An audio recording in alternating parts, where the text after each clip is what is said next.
Masalah becik lagi misi umur kerja di waktu mundo, mundo. Itu kayak itu woi bo. Lu mau nyubi lu tadi.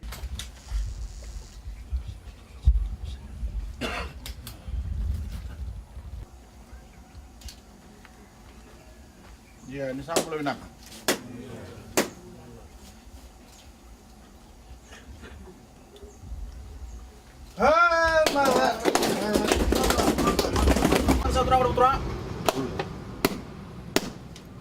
Sana may sudah satu gentai,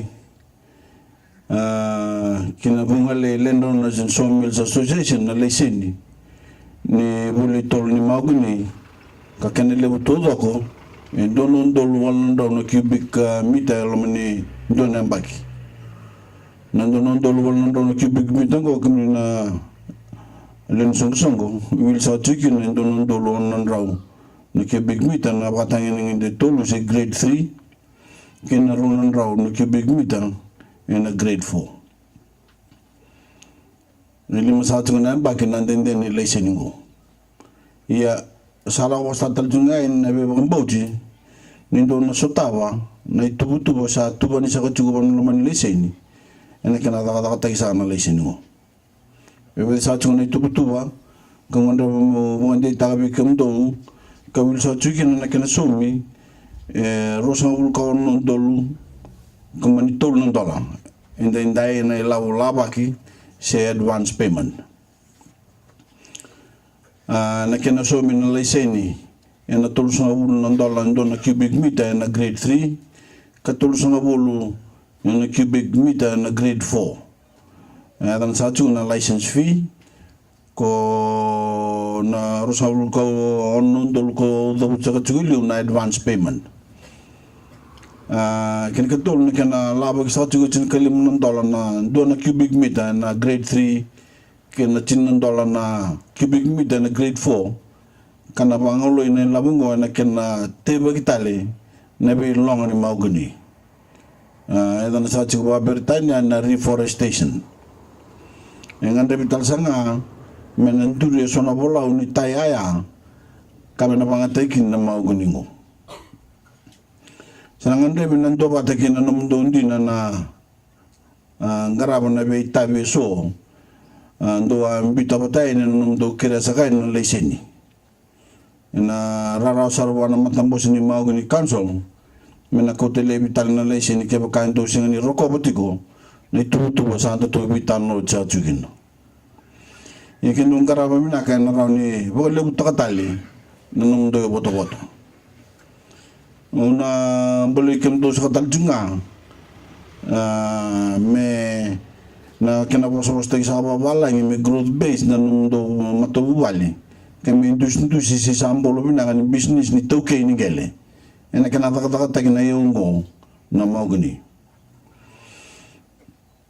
wala mo tsaka wala lang na kini Mahogany industry development degree na nung matentu sangga may pagkanta po rin doon na wala po ni Mahogany Bingkarabe na ronon dulcin kandua kawili sa chukin na natabo din na lao po na Mahogany industry development degree singga yang bagiru sa chinga na kinapamuri na laonggo o krekin na namni bituko ni ena kinapamuri kinanamni bakarunga mga talmay kinamatentu na bay kandende ni sutawa ena lomani dikringo kanda don mesade ngone kinamuri na dikri ngo meroni tuban tale mga mataw na bay sa meroni mga todo kotekin nangangande siya na bulile ni lakalako bu ni takatakin ni yung na Mahogany tol sa ting na wasilile bu endaro ni tukun ni kotomay na dikri yung matay nano na bagay tabi takin na FHCL may musuk na Mahogany kena bakalilede ani bera ni tau kini leseni ken karua na kena boli na tol ni Mahogany may bera ni tau kini leseni ken katolu nanon bagay tabi na pakaleseni na bakanduri na bolaw ni tayaya kena boli takin na nontamunwa kena bunwatan obe borita sa chuike ni sa tigo niko endo na consultant ndo biba salta ke ko to may namatentu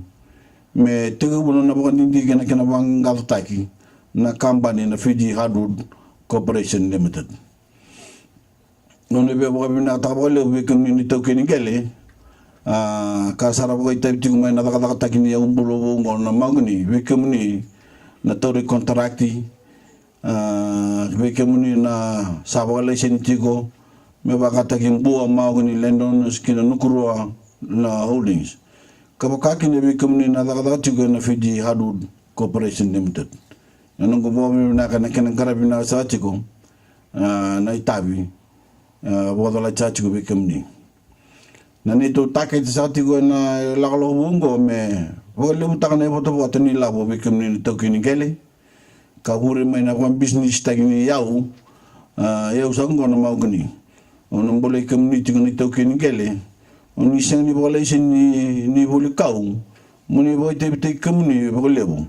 en nakataka ko kontrak here ba utang na company na Fiji Hardwood Corporation Limited. Orang sa ni duangane katol ni dakakongo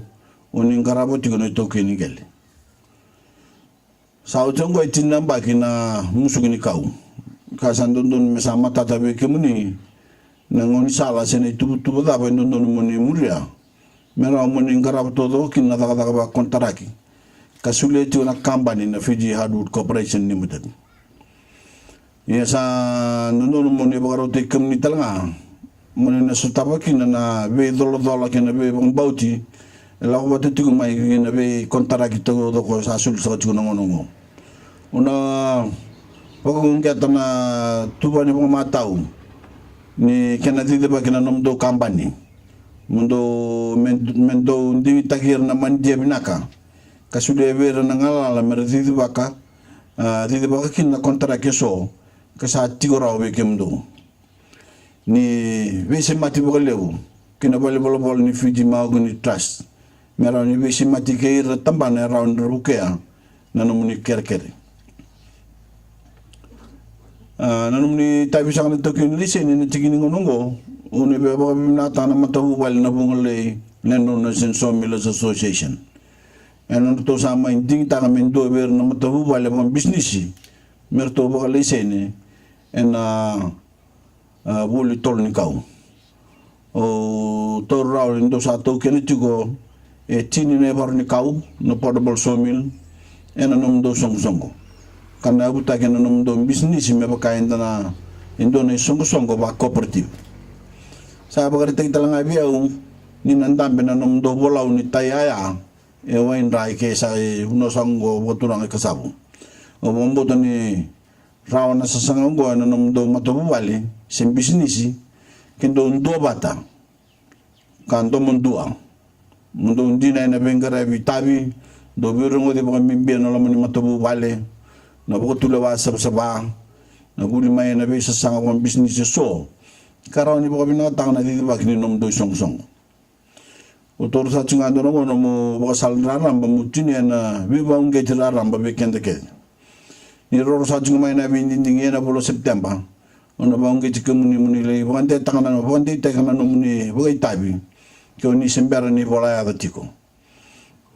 be kenda sa bola ya doti ninding ba kala matua kanding takir na mata raw ni ko to mai be kemuni le be sau me ba mina ta kala be tikin na muni bulara ramba na muni tiko kena non da muno lo manuviti ni chiko sakana turang na toke bung le ni chusan turang ni bunwa kemni sana marama kemni sana tambungwane na lamani matabu wal na bung le Landon Sawmills Association Limited chusan on turang na italtala mando sa chuna no ko tabi na mantakentay sa ba sa tigan ken liw ina sa boliw